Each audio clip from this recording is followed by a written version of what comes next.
You can't. Okay. Let's see. Now you can hear me. Okay. My buttons went crazy.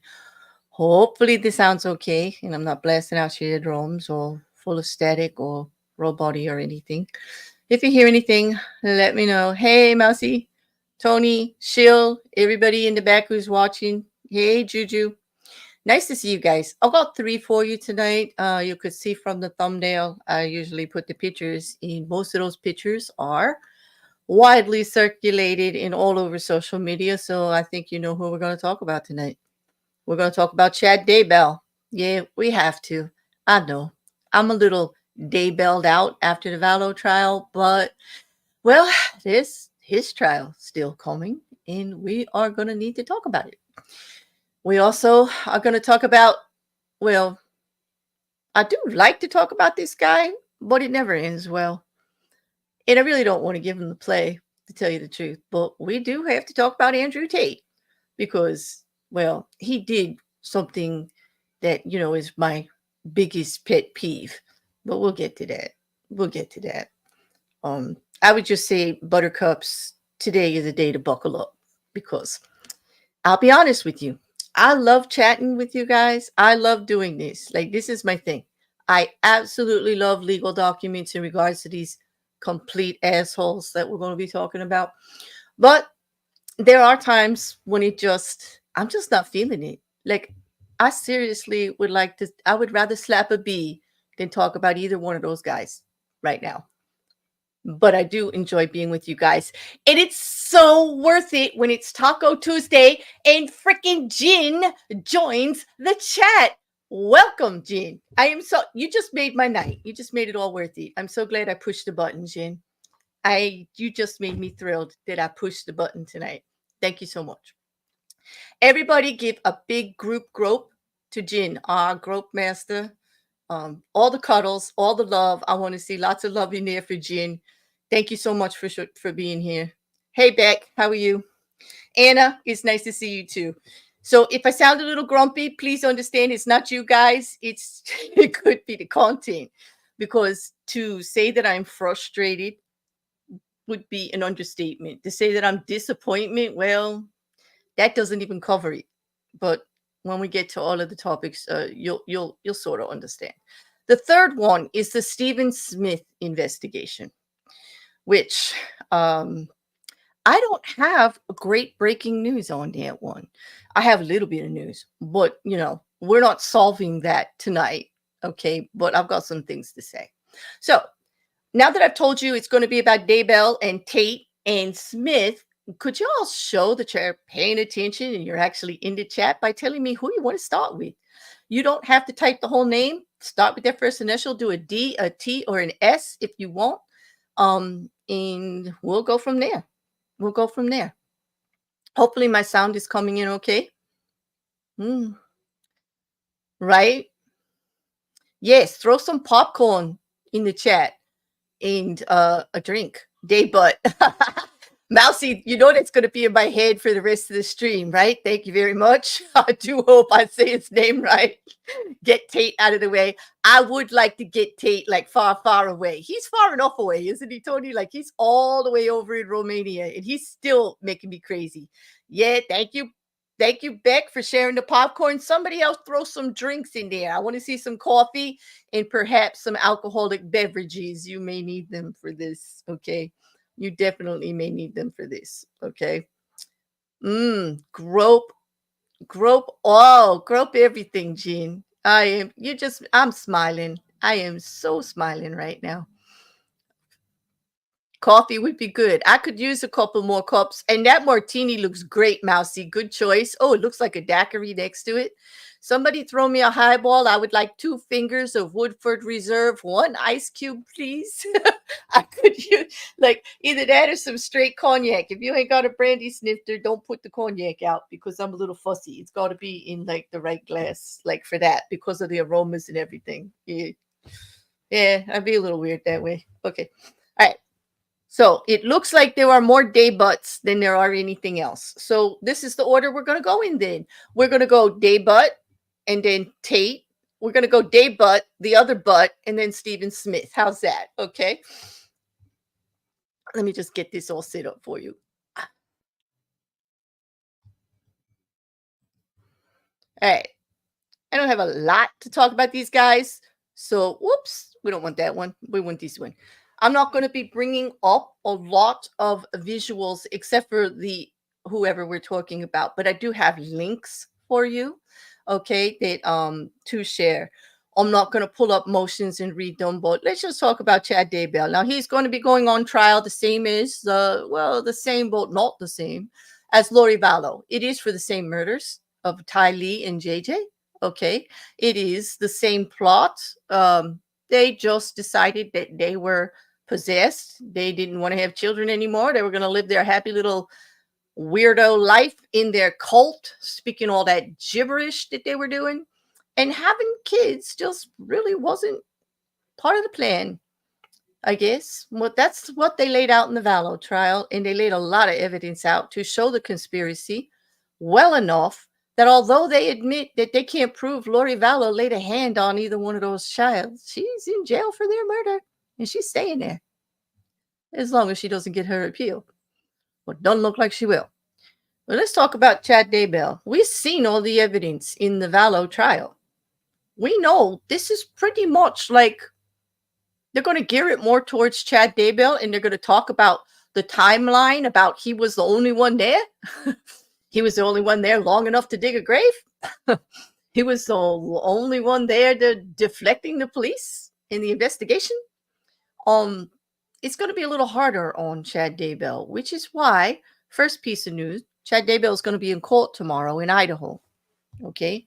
And so the first thing I want to do is drop for all of you who do not have, for the Kohlberger in the Daybell case, both being in Idaho, please check out the Idaho Gov site there, because they actually list cases of interest all the time. They will tell you if you can watch something live. They will tell you about the online hearings. You can actually get all of the documents there free. Yep. Free PDFs, people. That doesn't happen a lot in legal. Okay, that does not happen a lot in legal. My pocketbook would tell you so. My bank account to Pacer in every other state in the United States that gives records for money will tell you so. But Idaho does the big cases free. Okay. Now, Chad Daybell's going to be in court tomorrow, and some of the things that could get discussed, but it's going to be up to the judge how much comes forward. But on the docket, look, doesn't it sound nice and professional? On the docket is, okay, I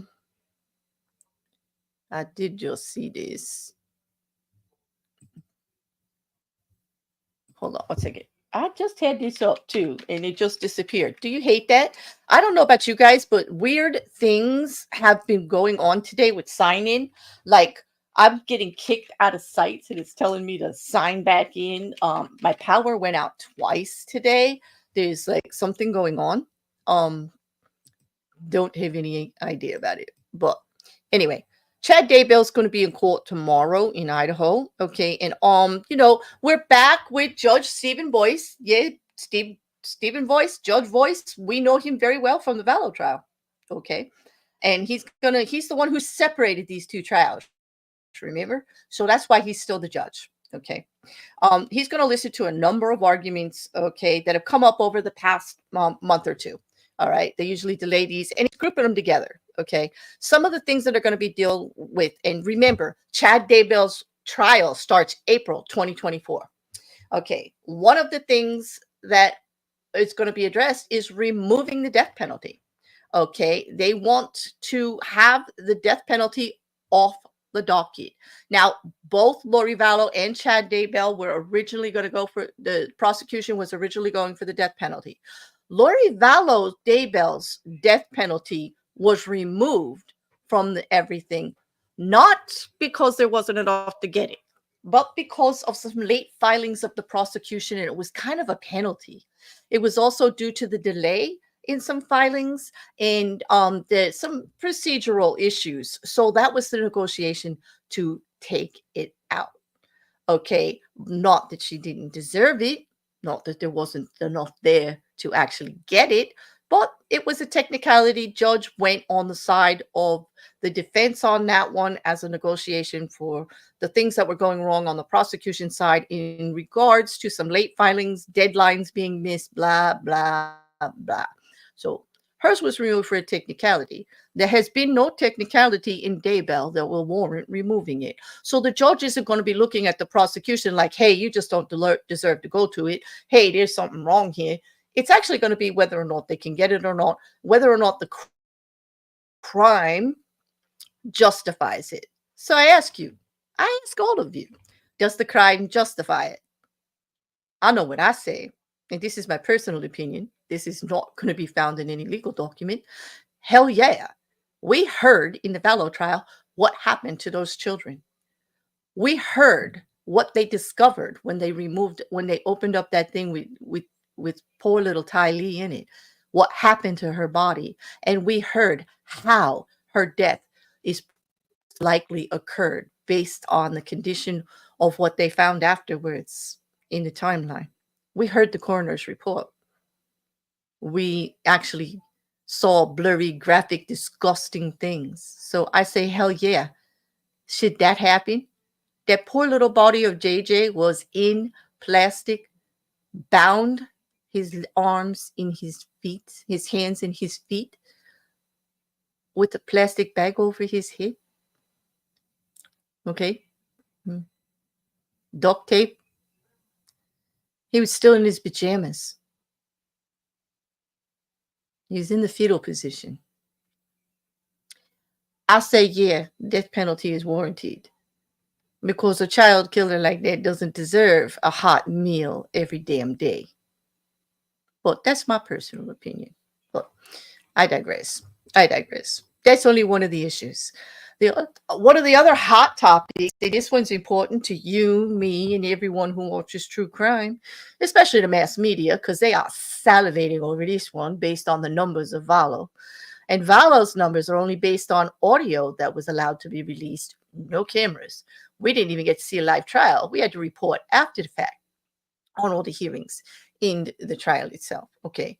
But they're going to actually discuss motions on whether the media will be allowed to have cameras in Judge Boyce's court.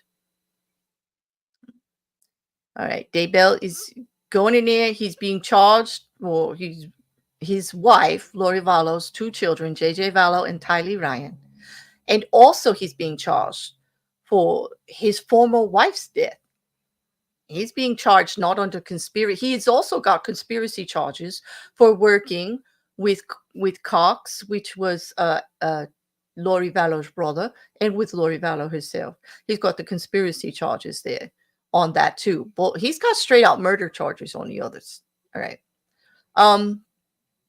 One of the other things that Daybell's defense team has tried to do, they want a different venue. They don't think he's going to get a free trial, a good trial based on the media coverage of Lori Vallow's trial. Now, if you'll remember, they moved it from Fremont to Ada County already. Now, I would just say that, they want to also limit whatever the state brings up to only what was discussed in Lori Vallow's trial, which that doesn't seem fair to me, to the prosecution, because here's the thing. Can I just say this? And forgive me as I digress, but hell of a lot of nerve, defense. You wanted the trials separate, which means it's a separate trial. The state has permission to throw anything they want at you. Had you kept them together, you could probably limit this. But no, you want a separate trial, and you're on trial, not Lori Vallow. And they should be able to present their case any damn way they want. And maybe they have even more evidence against you that wasn't pertinent to Lori Vallow, but to you, sir, and your timeline, your whereabouts, your statements, and whatever you were doing involved with this murder. That takes a hell of a lot of nerve to say, oh, yes, state, well, you already got Lori, and you should be limited to only what you said in that trial. I hope the judge doesn't go for that. I would be very, very disappointed if the judge goes for that. I don't know about you guys, but I'm going to have issues. I might even write Judge Stephen Boyce a letter if he actually goes for that one. I see absolutely. I read it, and there is nothing in there to actually limit it, okay? Especially not when they're asking for a different venue. They actually want the trial moved back to Fremont County or closer to eastern Idaho, because they want, a different jury pool. And I guess that doesn't really matter much as long as it stays in Idaho. I mean, I really don't matter. This mass media was everywhere in our country. It was international. I mean, this is a horrific crime. Oh, so many more people know about this. It's not going to really matter where they have it. Okay, so I'm curious to see what Judge Boyce does about that. One of the other things that they're really nitpicking about is the wording in the original indictment, okay, which has been addressed in both the Lori Vallow and other motions all through the Lori Vallow trial. And Judge Boyce will probably come down to another decision pretty much the same, that it stands, okay? It just stands.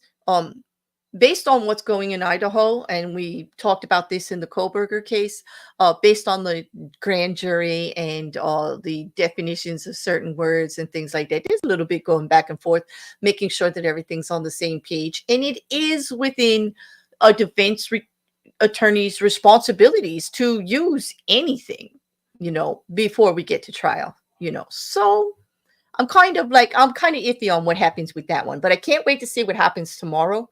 We are definitely going to be talking about this today. And you might even be saying, well, Claire, the hearing hasn't happened, so why are we talking about it? Because you might be able to listen to it or see it live tomorrow. And I thought it was pertinent for you to know what was coming and what they would be talking about. And we could get a little lay of the land, so you're not like sideways. Because I know I like that. I like being prepped, Anyway, I digress. I'm just not going to go there. That just struck me as funny. Hey, Mrs. Cassandra. Hey, Record. Thank you both for the lovely hearts and for the strawberries and, of course, for the otters. I could always use an otter. Otters make me happy. All right. But any questions? Let me just look through and see if you guys got any questions on Daybell before I move forward. Okay, Tony says, if they take the death penalty off the table, can they give him 18 hours of waterboarding every day for life?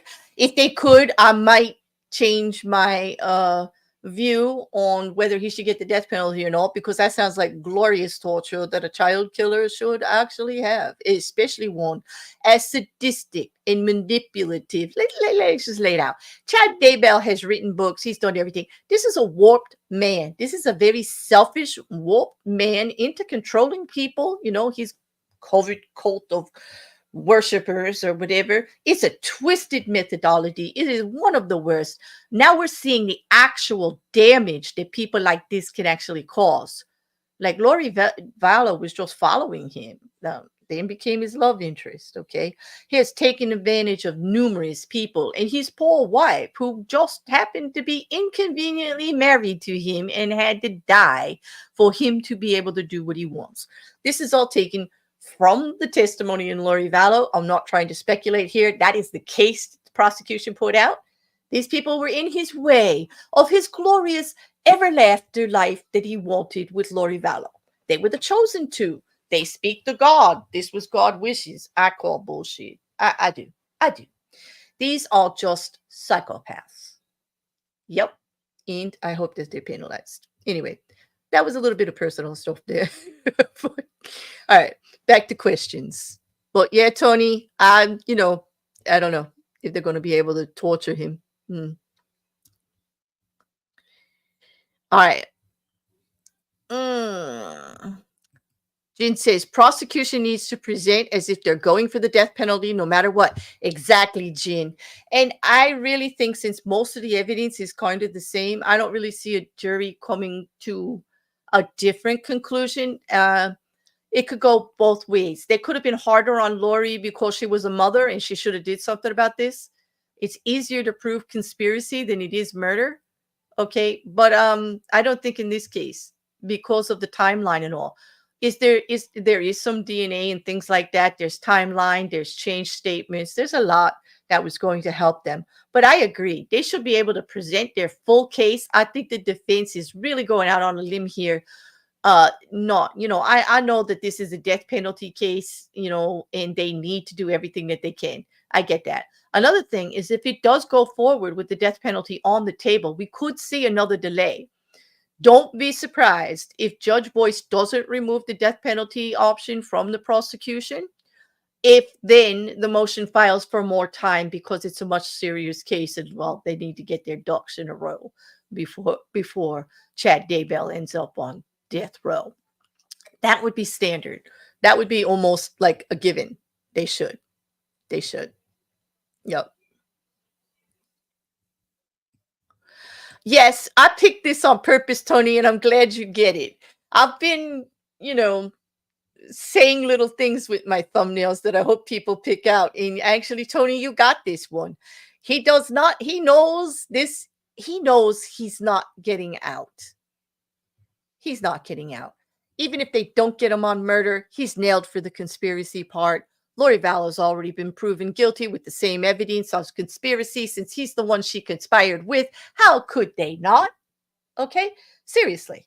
How could they not? Unless the prosecution absolutely screws up the presentation of this to the jury, or the jury just is so Vallow Daybelled out, they don't actually pay attention. I don't see how he is not going to be in jail forever anyway. Okay. Whether or not he gets put to death is another thing. Well, all right. I think that's it for the questions on that one. Okay, so we have two more. We have Andrew Tate and we have Stephen Smith. And again, because you did all come here, I'm going to let you choose. Put either a T or an S in the chat, or type Tate or Smith or whatever you want to call them. You can call Tate Mr. Butt, like Mousy called Day Butt. And Mr. Tate would be the other butt we're discussing tonight. So, sorry, not sorry. I can't help it. That man drives me, it's the whole issue with him just drives me insane. Just absolutely insane. Well, all right. So that's that on Chad Daybell. I'm just going to drop the link one more time for you on that. Okay, just to go look at filings if you want to see if there'll be an audio hearing, all of that. All right, so I saved that. Okay, let's just see. Tate, surprise us or Tate? Surprise us or Tate? Surprise us or Tate? Okay, so only the mods are voting. Are you guys gonna let only the mods vote for you? Tony, you don't care who we go with. I know you wanted me to go. You know what? I'm going to go with Tate because Tony wanted me to go with Tate first and get it out of the way. So I don't want to drag it out. I don't, there's a good chance everybody will leave before I get to Tate if the last one's Tate anyway. So strategically, I think I should do that because if it was up to me, I might leave. It's he is not my favorite person. Okay, everybody knows that.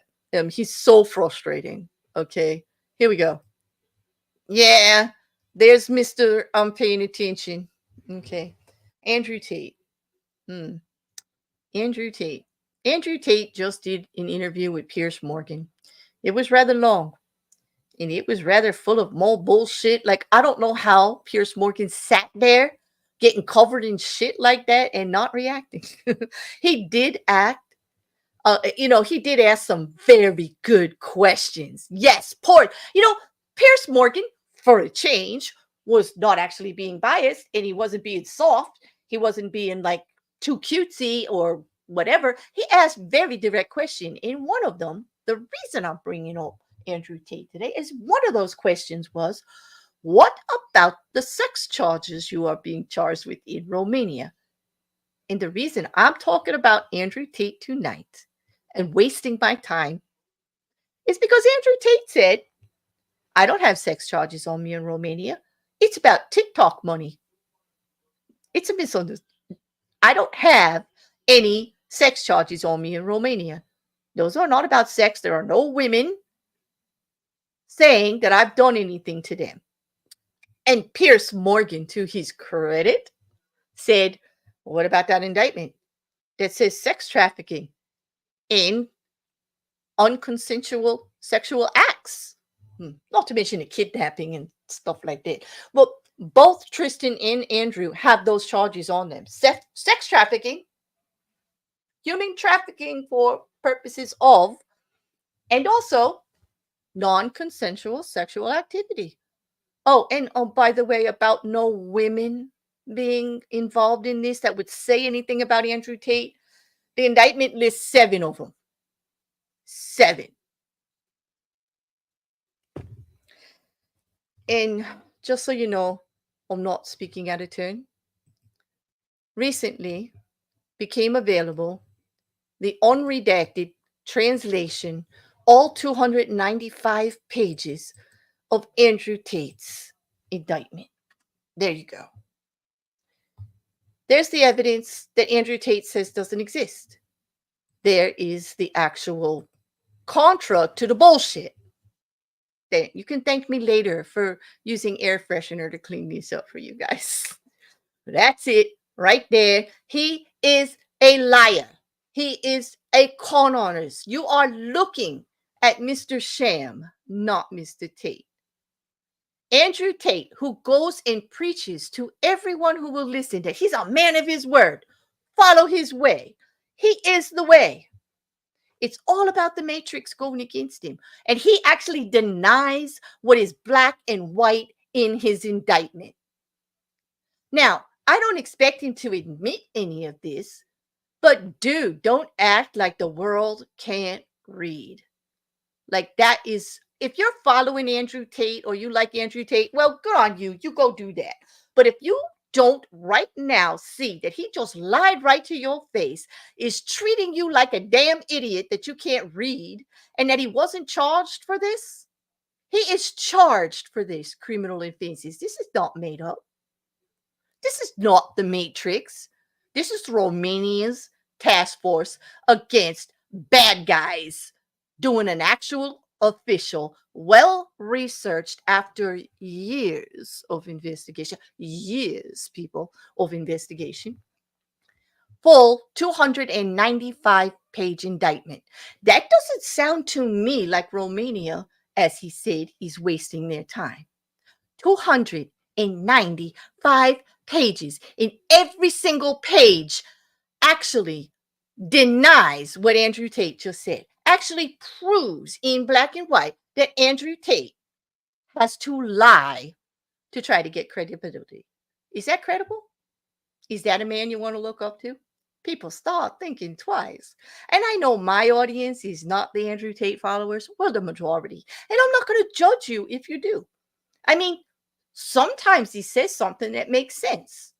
I personally, and I mean personally, this is not documented in anything, but I personally think he can't back up anything he says. He says the right thing and then does something else. And I say, don't listen to the words, look at the actions.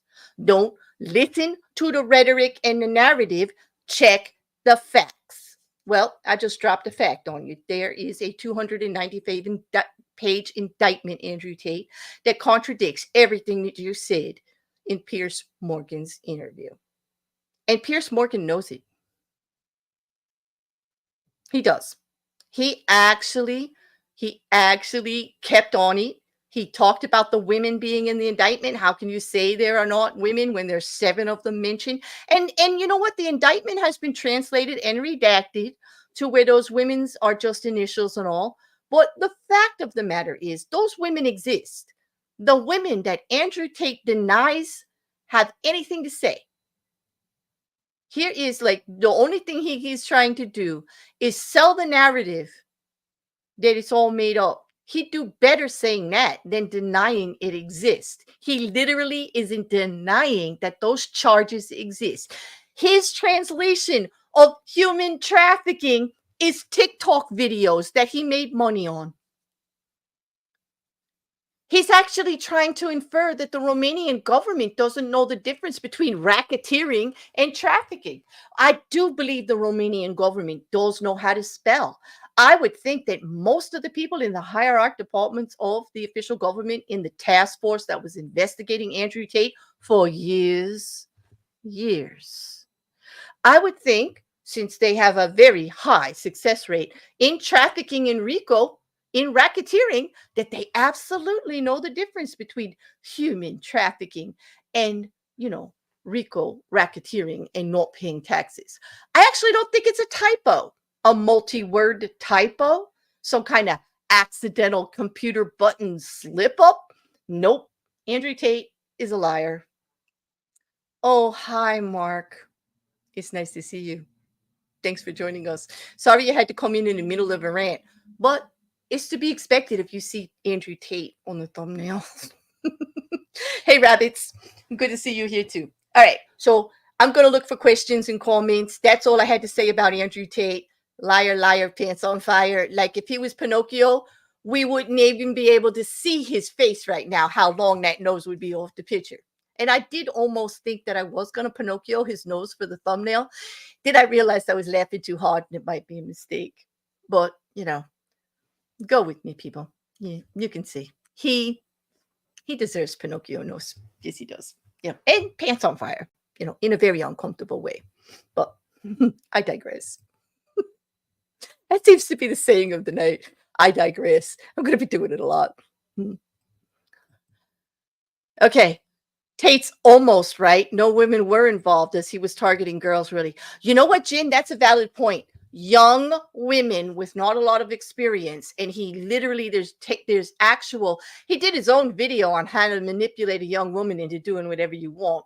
And they've got the text messages between him and his co-conspirators, which were the other two women, his and Tristan's main women. Are also charged with all the same charges because they're in all the text messages helping him coerce and working on ideas how to get these women twisted up in the head enough to do whatever the hell he said. It is all documented. And please, if you need some, reading material while you're in the loo, or, you've got something long cooking on the stove or you're doing laundry or whatever, that indictment is lit. There is a lot in there. There's a lot in there. And those text messages are in there. Okay. Tater Tot is a dumbass. Oh, hello. Yes, I would say that. Yep. I would say that.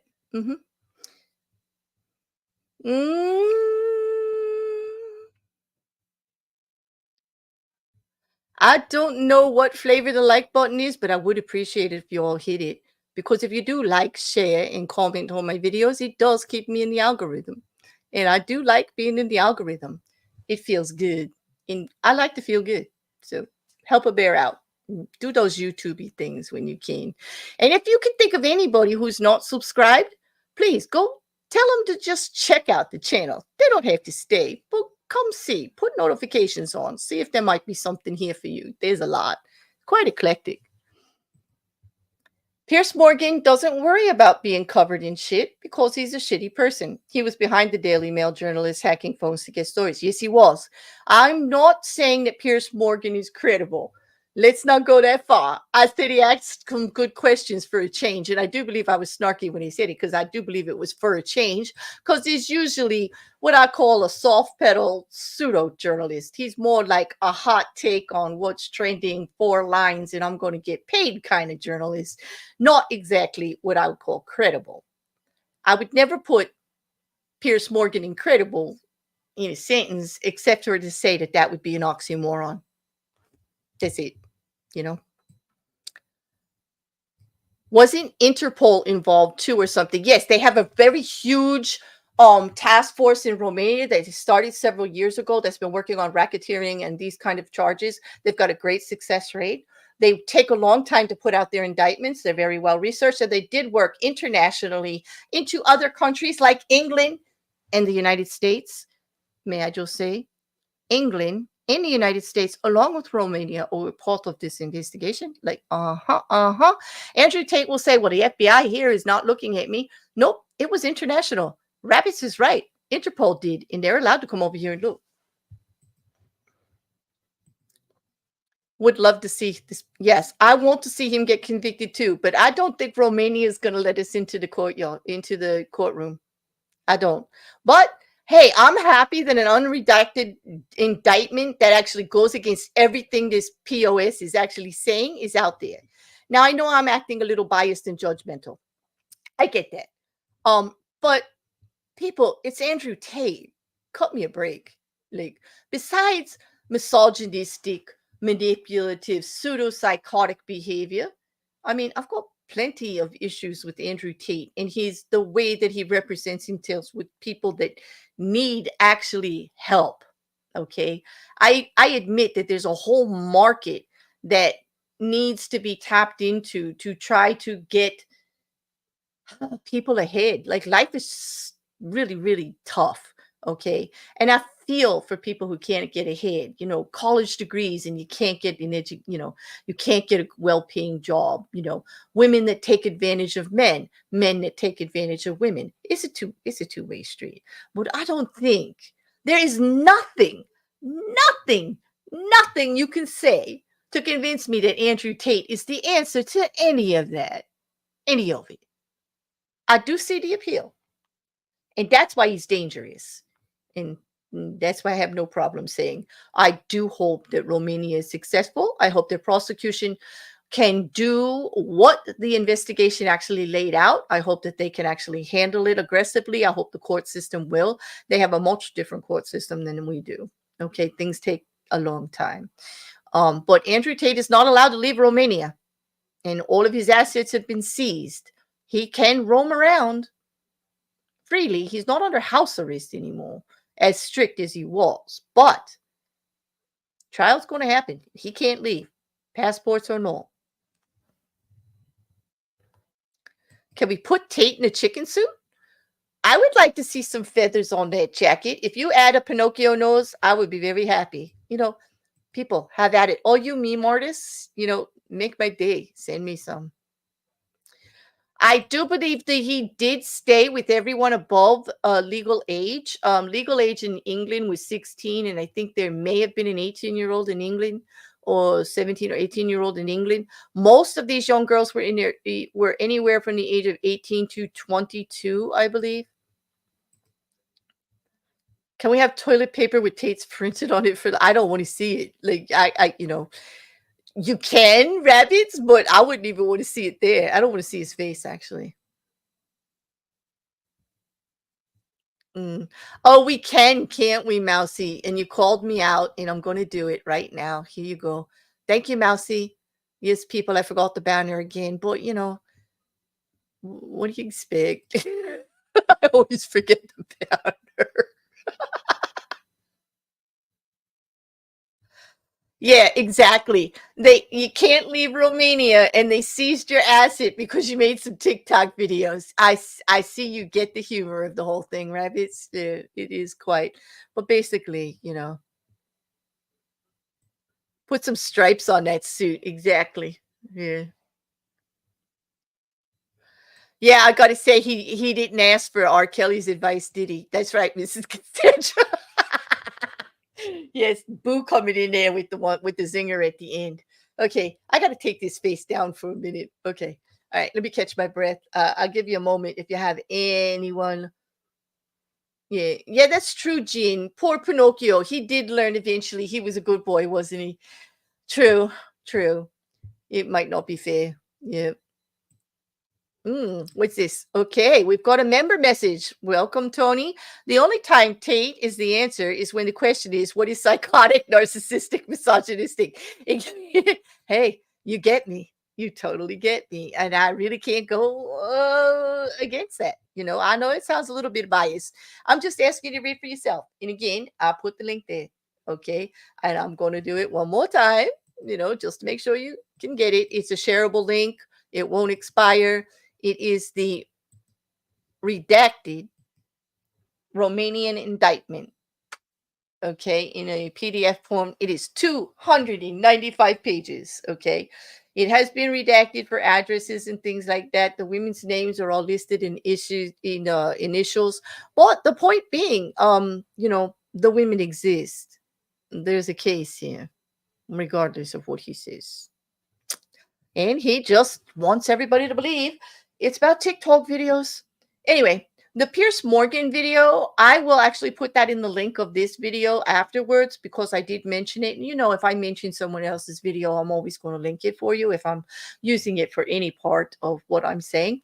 But I don't have the link right now. And if I do go to look for it, what will happen is the whole my whole Google bar could collapse because I'm overloaded right now.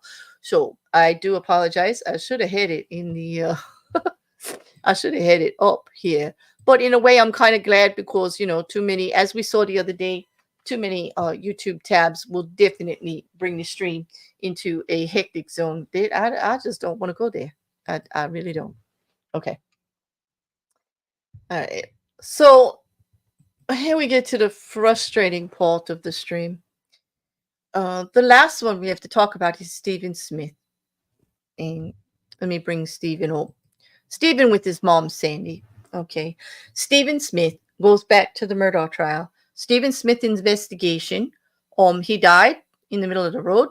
They found his body in a position a little ways from his car, which was pulled over to the side of the road. He ran out of gas or it wasn't running. His personal belongings were inside the car, so he wasn't really going far. Well, his body was exhumed in March. Well, there's a whole timeline in regards to this. This goes all the way back. Okay. But during the Murdaugh trial, during the Murdaugh investigation, I should say, during affidavits that were drawn up in 2021, information became available in regards to the Stephen Smith demise. It was first listed by SLED as a possible auto accident of some type, that he might have been hit in the road. It was they never called it homicide. They never said the M word. They never said murder. Okay, but that's been reopened. His body was exhumed and re-examined, I believe in March of 2023, after during the trial investigation on the murders of Maggie and Paul Murdaugh. During testimony that was given there, some things came to light. Okay, which kind of led to the fact that it may not have been an unsolved death of that nature and needed to be investigated further, that it wasn't an accident of any type. Although here's the scenario. Let's just cut to the chase. Okay. In the Stephen Smith case, after they opened everything up, okay, it is still being investigated. It's being investigated in SLED. Okay. His death was in 2015. Okay. Things that were kind of sketchy that they did investigate during the Murdaugh investigation, the Murdaugh murders investigation, was the fact that Randy and Alex were at the scene, and that Randy had connections with Sandy Smith's husband, or ex, Stephen Smith's dad, was doing a case for him at the time, and that they heard about Stephen's demise. You know, first Randy Murdaugh contacted him contacted him.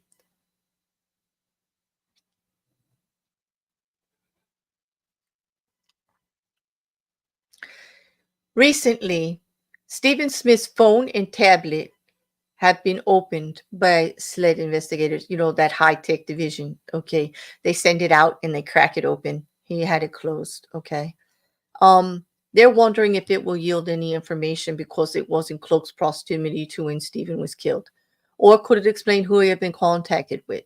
Was Stephen going to be traveling with a prominent person, as he told his mother? That came up in an interview with Sandra Smith. Okay. But more importantly, South Carolina wants to talk to the investigating officers in the case and whether Alex Murdaugh was at the accident scene, because someone reported that he was there in one of the conversations, but it's not been very well documented. Okay. The one thing that I dropped first was from CBS News, did a backtracking document, like timeline.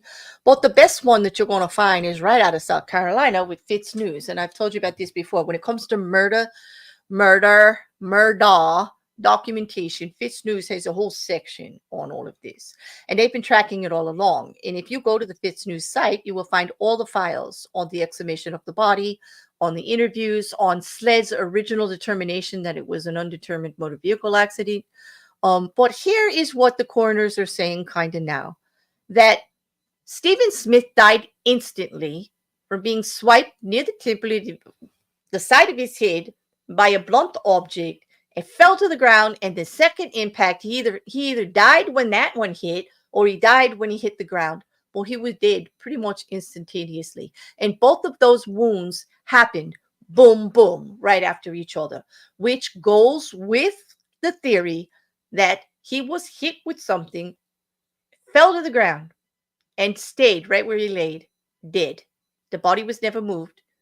All of those theories about him being taken out of his car, killed, and then brought back and dumped on the side of the road, that is not what they're saying now after the exhumation of the body, after looking at the reports, after looking at the all previous investigation and everything they had available. This is what they're saying.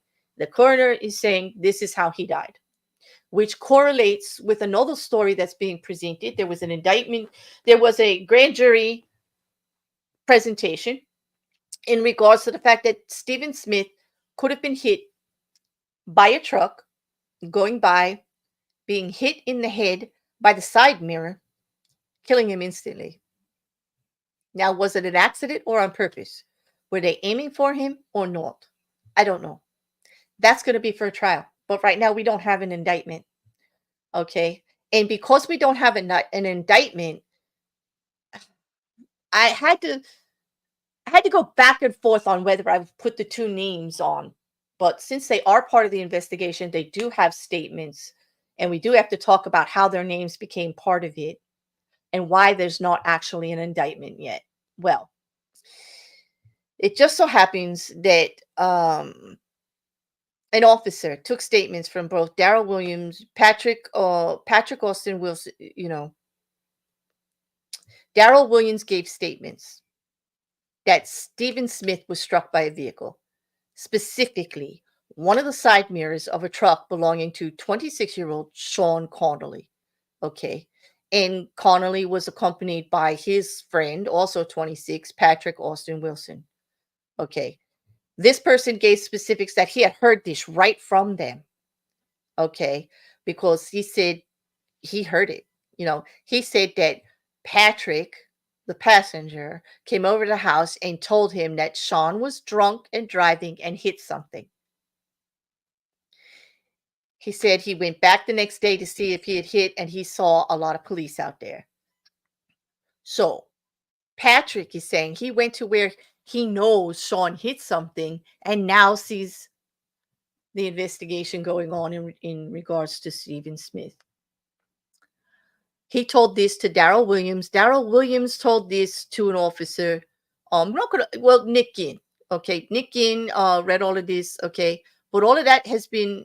He told it to Michael Duncan, who's the South Carolina Highway Patrol corporal, and Nick Ginn got all of this information. He was an officer then.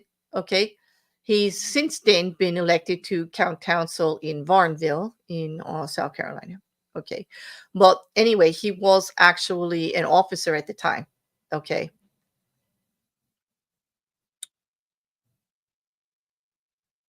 He conducted that interview with that officer, and this is the information that he got from at that time. Since then, Nick Ginn has retracted his statement to Michael Duncan, the South Carolina Highway Patrolman who was helping with the investigation.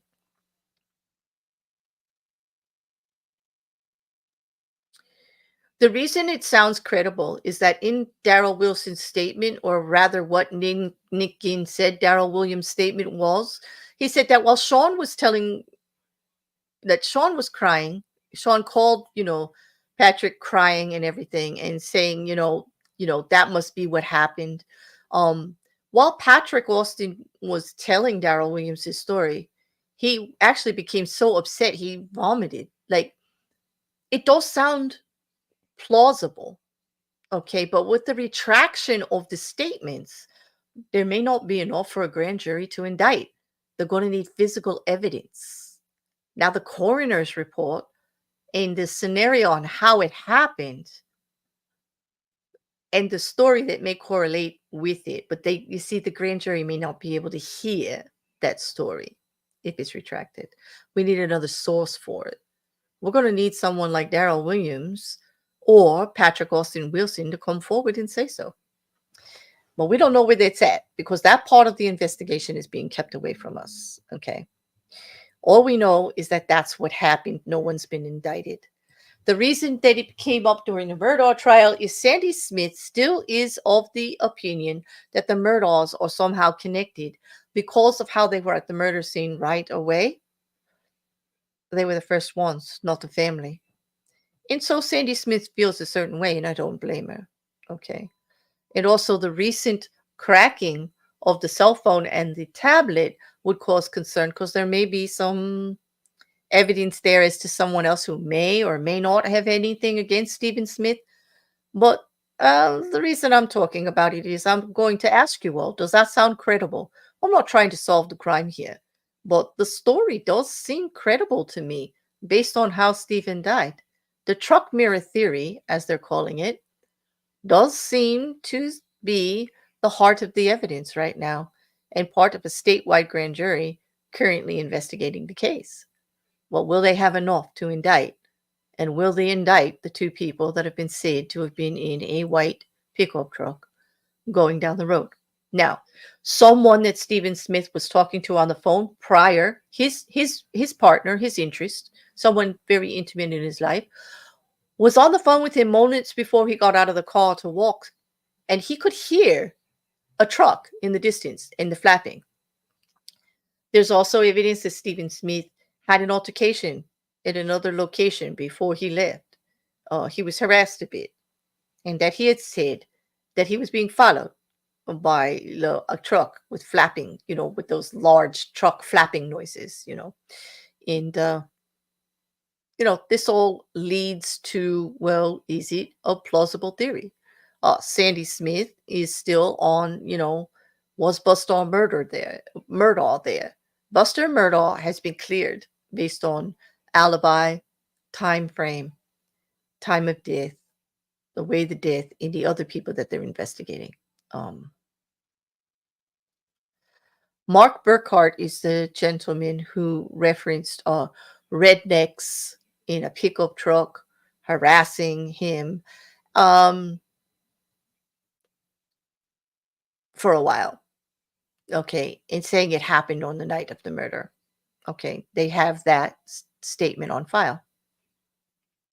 I do not know who I don't have Buster's alibi statement. Like, that's not been released. It's part of the investigation.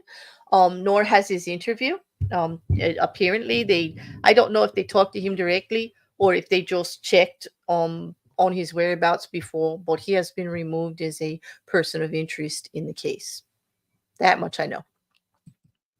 That I can tell you. Okay.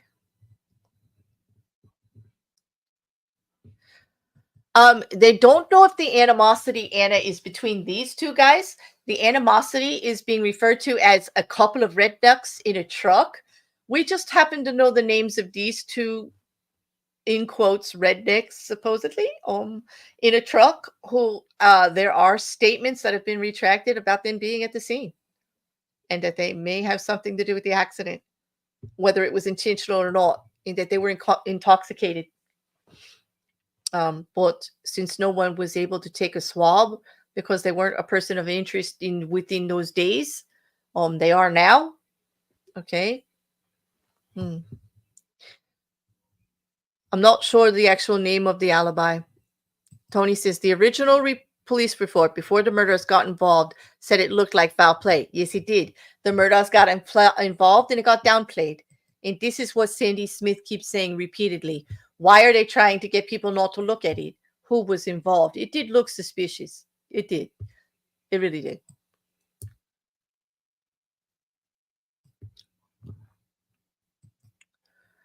Proving a mirror repair should be easy enough, though. They can prove a mirror repair.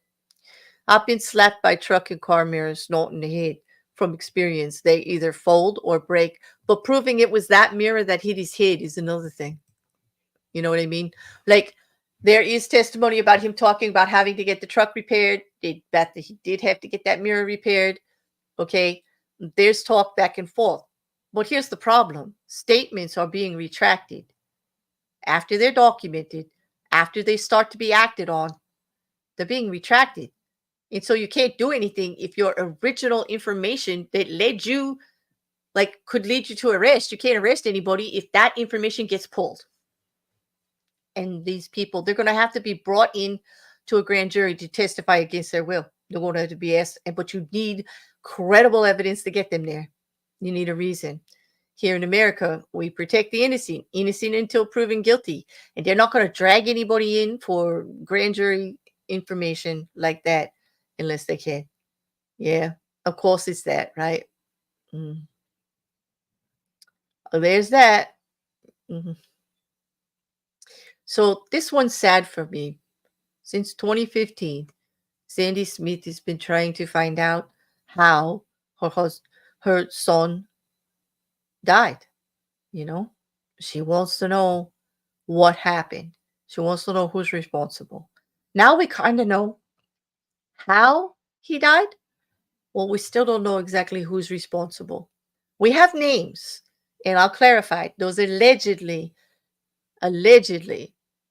inserted into the truck driver theory, because, like, I mean, the truck, mirror theory. They are persons of interest in the investigation right now. Their names are at the top of the list. The evidence is they're looking for things on them. Well, unless we get something coming forward, or the grand jury. And you know what? Here's the thing. Everybody thinks grand jury only takes a day or two. Grand juries can be created and started, and they can take months and months and months to come forward. All right. So, like, it's the end of November. And he was actually, Stephen Smith was exhumed in another autopsy done in May of 2023. And I believe towards April, we actually had SLED say that Stephen Smith was a homicide, not a motor vehicle accident. He died. Somebody hit him. Is it manslaughter? Is it murder? Well, here's the thing. When you look at it legally, if they were under the influence or not and drove a truck that hit him, okay, and he died, that's manslaughter. Their action caused his death. There may not have been intent there or premeditation, but their action caused his death. And now you have the fact that they left the scene of the crime, they never came forward, and they've been trying to hide the crime since 2015. So there's all that. It'll be interesting to see if and when things get charged for Sandy Smith's sake and for the memory of Stephen Smith, who deserves justice. I do hope something is done soon. I would like to see a trial on this if there's evidence. Okay. Well, sometimes they can have a plausible theory. They can have bits and pieces, but just not enough for a grand jury to think that an arrest warrant and an indictment is warranted. They may not have enough to go forward. It's frustrating for the family. It's frustrating for everyone. I'm sure it's frustrating for prosecution or anyone who believes the evidence that they've seen so far. Well, would the hit and run make it aggravated manslaughter? It could be, especially if they can prove by the testimony of anybody at the bar how drunk he was, or he was under the influence, or at least drinking. They can prove he was at least drinking. But whether or not he was legally drunk might be another shit. They could prove that he was drinking at the bar by other people who were there, by a bartender saying how many drinks he served him. Well,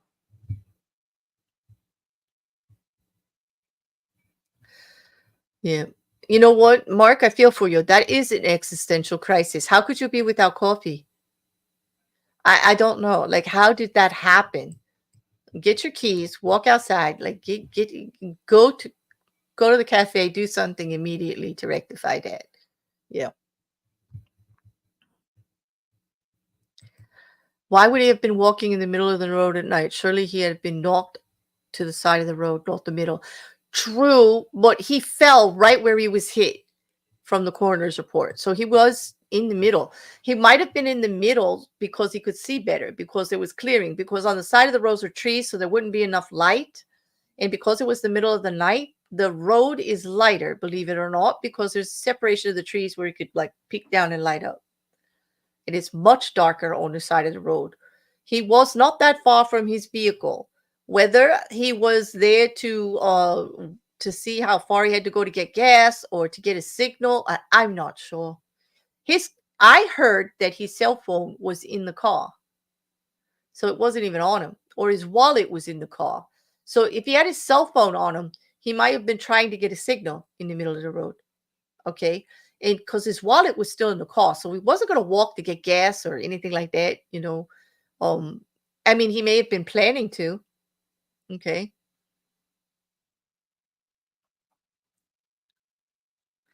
Nope, he's on the double line. If you're on the double line in the middle of the road, you can get hit by a mirror.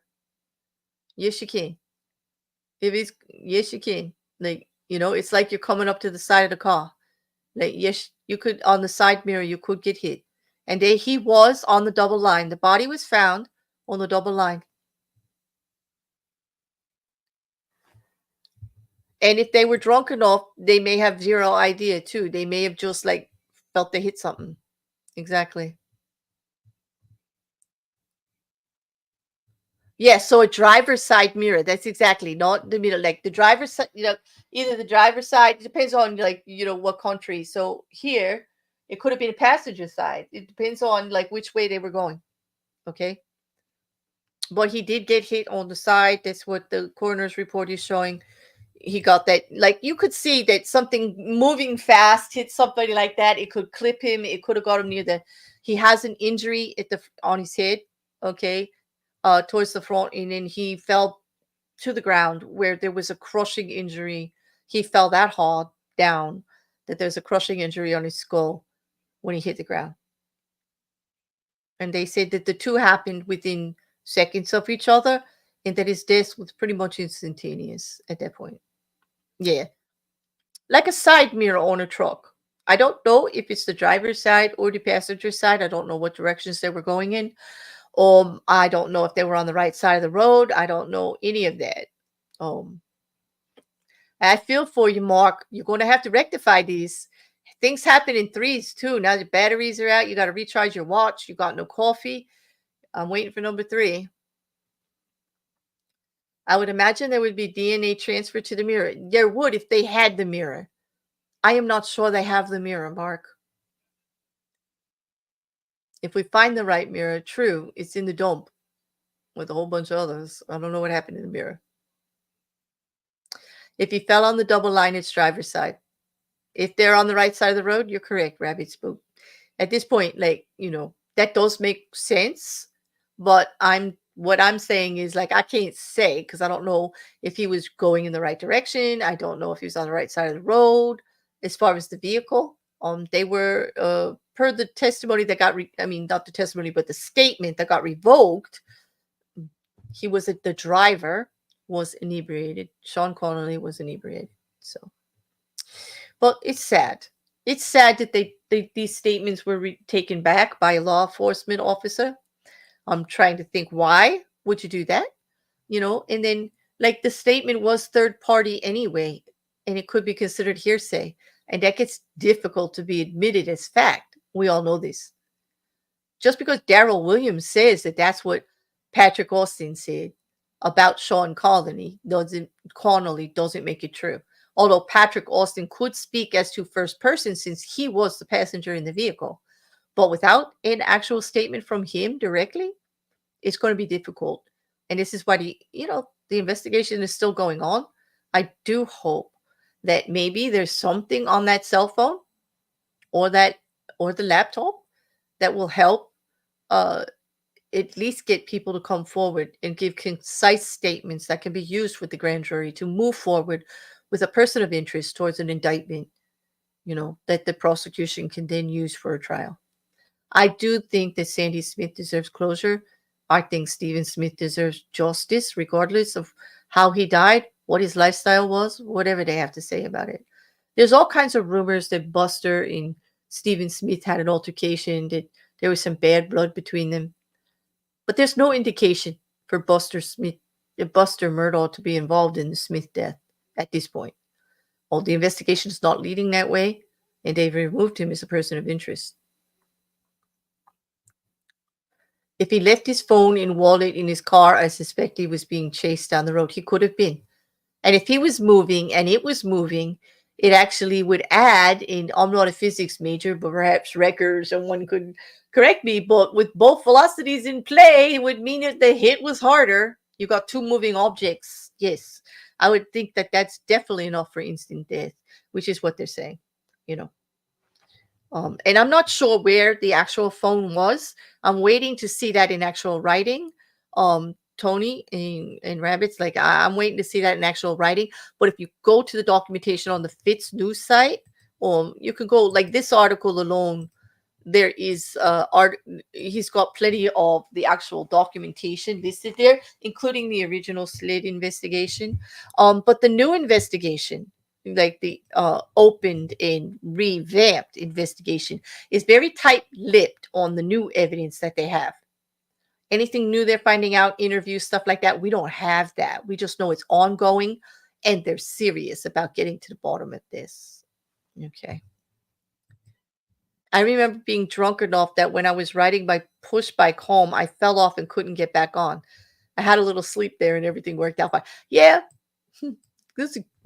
I'm glad that you slept before trying to do it again when you knew you couldn't even get on it. That's good. You couldn't get too hurt or cause any problems. I like that. Also, my broken mirror glass on the road to the scene. I know how you love broken glass. Actually, no. But I do believe I saw something about paint or maybe, like, I don't know. The mirror may have been broken prior, and we're talking about the actual, not the glass of the mirror, but the actual holder of the mirror on a truck. You guys know what I mean, right? Like the hard outside of it hitting his head. Okay. I know he has a push bike, but he's running out of coffee. Rabbits, I don't get this either. Mark, we need to rectify this. Like, yeah, we need to plan ahead a little bit. These things should not happen. Running out of coffee, like you're right. That's like a crime. Like, I don't know. You know, I don't know. But anyway, that's pretty much my show for the night. That's really all I had. I'll answer questions if you have them. But that's the three of them. Daybell, Tate, and Smith.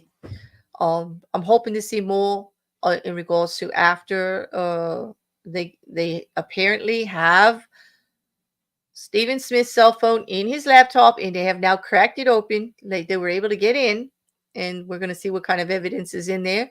We'll see what hits the media. But like I say, the investigation has been pretty tight-lipped, and I don't blame them because this is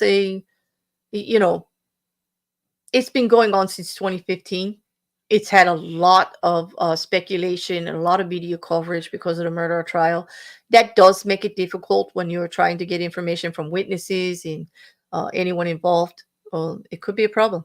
Yeah. But on that, I'm hoping it moves forward. As far as Andrew Tate, I just say, please stop lying. Just stop lying. Like, you're irritating me, and I hate doing streams on you anymore. Like, we'll just stop. Like, I hate misinformation and just bold-faced lies. Like, read the facts. You've got the indictment now, guys. Anybody, I will be listing all that I dropped into the video description, and also with time stamps in regards to the three things that we covered to make it easier. And I separate the supporting documentation by the person we're talking about to make it easier for you too. I'm going to list Piers Morgan's interview.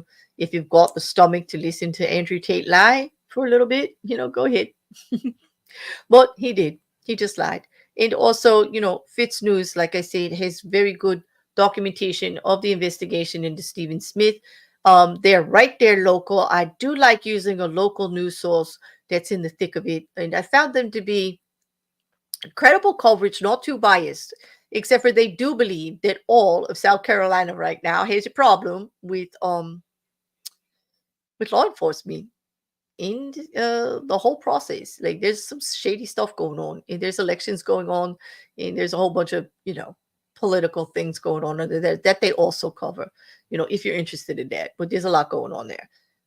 As far as South Carolina goes, we also today had the sentencing of Alex Murdaugh on the financial crimes, 102 charges.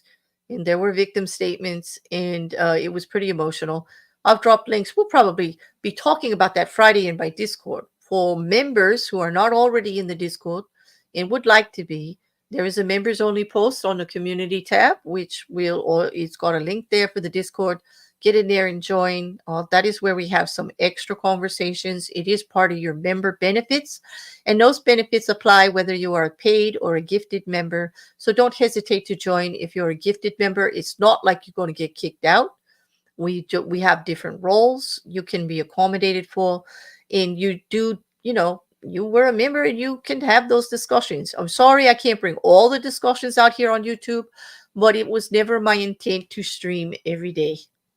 Okay, there's just a little too much. This is a hobby, right? Yeah. I know, rabbits. What are they waiting for? Spoken right there. Rabbits, seal of approval. Members who are not in the Discord, like, what are you waiting for? We do a lot of stuff in there. It is part of your perk. I'm not trying to push Discord as a product or anything like that. There just happens to be the vehicle that lets me keep all the documentation, hold all the conversations, play games, separate it all. It's a great storage area, and I've had one ever since I started my channel. It works with my channel to help me with my shows, to help with the creativity, people working together, playing games, member perks, the whole 9 yards. It works for me. If you'd like to be part of it, go on that members only post and get it there. And you don't have to tell everybody your name either. If you have a different Discord that doesn't have your actual name that you use on YouTube, that's fine with me too. I would like to know who you are if you're a member, but the rest of the Discord doesn't have to. Okay, so it's no big deal. On that, I'm going to end it up. Thank you all for being here. Thank you so much for having the conversation, for asking some questions, and for being part of this. I'm sorry that some of this was about Andrew Tate, but sorry, not sorry. It just had to be done. On that, I just ask you to do all the YouTubey things. Help a bear out. Any comment on the back of the video is great. If you're not already a subscriber, why not? There's something here for everybody. Check out the reads. Check out the true crime. If you don't like true crime, we also do some media coverage of stuff that we think is hysterical. We have lovely conversations on other larger topics, and even topics like nothing, which we do on Sunday. There's the read right now going on with the Douglas Adams, The Hitchhiker's Guide to the Universe. And there's some other poetry, Edgar Allan Poe, Stephen King stories, if you like that kind of stuff. Well, there's something here for everybody, I think. Oh, and, if you like to get a little naughty and like some racy content, a little bit of spice, check out Mayhem. Oh. I see last comment here. Sheriffs in South Carolina run for election every 4 years. Now I get why there's such a squabble about law enforcement. Yes, it does. It just, it's really rough. Like, they change hands so often, They do.